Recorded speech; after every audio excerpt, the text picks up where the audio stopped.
দেখুন বন্ধুরা, আমি সবজি তেতো বানাবো। প্রথমে তেল গরম করেছি, করে 5 ফোড়ন ফোড়ন দিয়েছি, বেশি মশলা দিয়েছি আর সর্ষে গুঁড়ো দিয়েছি, পরিমাণ মতো নুন। দেখুন বন্ধুরা, আমার মশলা কষা হয়ে গেছে, আমি সবজিগুলো দিয়ে দিলাম।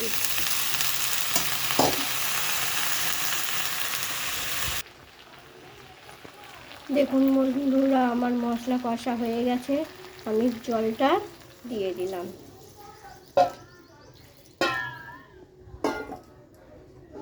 আমি একটু আদাও দিয়েছি।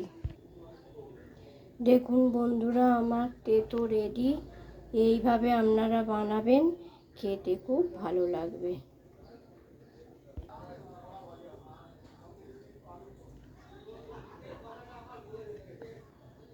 দেখুন বন্ধুরা, এইভাবে আপনারা বানাবেন, খেতেও খুব ভালো লাগবে।